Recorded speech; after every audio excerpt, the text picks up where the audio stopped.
तो एक पेशेंट है सीजर और डीपीए के साथ में आया है, ये अपन ने देखा। तो उसका जो ये GT 600 है, पेशेंट एक्टिव सीजर में है, BP 100/60 है, पोटेशियम उसका 3 है। ठीक है, तो सबसे पहले हम लोग को क्या करना है, सीजर को स्टॉप करना है। उसके लिए अपन मिडाज दे सकते हैं 2 ml, ठीक है, या फिर डायजीपाम हम लोग दे सकते हैं, या फिर डायजीपाम दे सकते हैं, या फिर मिडाज का स्प्रे हम लोग दे सकते हैं 1 to 2 पफ। चिल्ड्रन में हम लोग डायजीपाम रेक्टल सपोजिटरी भी दे सकते हैं उसमें। ठीक है, अब जैसे सीजर स्टॉप हो गया, पेशेंट को हम लोग कंफर्टेबल पोजीशन में करेंगे, तो लेफ्ट लेटरल पोजीशन में करेंगे, और पेशेंट को हम लोग ऑक्सीजन चालू कर देंगे 4 लीटर पर आवर के हिसाब से, डिपेंड करता है कितना ऑक्सीजन है उसका। स्टेप 2 में पेशेंट को लेफ्ट लेटरल पोजीशन में लिया। स्टेप 3 में अब उसको कंट्रोल करना था सीजर को, मतलब आगे ना हो प्रीवियस, तो फॉस्फेनेटोइन, मतलब आगे सीजर ना हो तो फॉस्फेनेटोइन 20 mg पर kg के हिसाब से हम लोग देंगे, तो 1 ग्राम इन 100 ml NS में डाल के देंगे, या फिर लिवेरा भी हम लोग दे सकते हैं 500 mg इन 100 ml NS में। तो ये कंटिन्यू रहेगा पेशेंट में। उसके बाद हम लोग फ्लूइड, पेशेंट में फ्लूइड देंगे हम लोग 1 लीटर ओवर 1 आवर के हिसाब से देंगे, क्योंकि इसमें BP वगैरह कम है, तो अपने को DK भी सस्पेक्ट कर सकते हैं अपन इसमें, क्योंकि इसका शुगर ज़्यादा है। ABG और इलेक्ट्रोलाइट पेशेंट में हम लोग करेंगे, तो अभी ABG इस पेशेंट का कितना आया, 6.9 आया।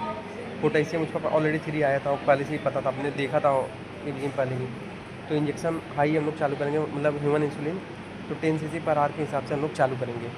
और पोटेशियम से इसका कम है, और अब हम लोग इंसुलिन देंगे तो पोटेशियम और कम होने का चांस रहेगा, क्योंकि पोटेशियम को सेल में पुल करेगा ब्लड से। तो हम लोग 40 मिलीमोल पोटेशियम हम लोग देंगे इन 100 ml NS में, स्लोली हम लोग दे देंगे। ठीक है, उसके बाद इंजेक्शन हम लोग हाई चालू करेंगे 10 cc पर आवर के हिसाब से। अब ओवर 1 आवर के बाद हम लोग को शुगर और इलेक्ट्रोलाइट देखना है, और ABG देखना है। अगर फिर से शुगर अपना 600 से 400 पे आ गया, तो इसको कैसे हम लोग को टाइपर करना है, 400 को डिवाइड बाई कर देना 100, तो कितना होगा 4 यूनिट पर आवर के हिसाब से देंगे फिर। ठीक है, और उसके बाद पोटेशियम को भी करेक्ट करते देखेंगे। और अगर किसी में पोटेशियम लेस देन 250 आ जाए, 600 to 250, तो उसमें हम लोग DNS देंगे, प्लस 250 डिवाइड बाई 100 कर देंगे, तो 2.5 यूनिट पर आवर के हिसाब से जाएगा, 2.5 इंसुलिन जाएगा। ठीक है, और DNS साथ में जाएगा, ताकि हाइपोग्लाइसीमिया न जाए पेशेंट।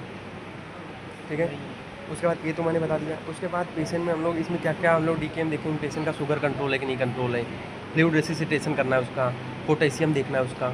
ठीक है, और कीटोन बॉडी देखना, तो ये सब अपने को देखना है। ठीक है, मेन यही है, sugar correction, potassium correction, fluid correction, sugar potassium fluid correction देखना है।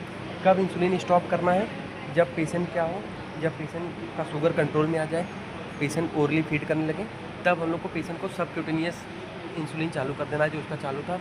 उसके 30 सबक्यूटेनियस इंसुलिन देने के बाद 30 मिनट तक और इंसुलिन इन्फ्यूजन पे रखना है, अकॉर्डिंग टू उसके मतलब शुगर लेवल के। ठीक है, 30 मिनट तक, उसके बाद से बंद कर देना है। ठीक है ना, ये सब चीज़ें अपने को करना है।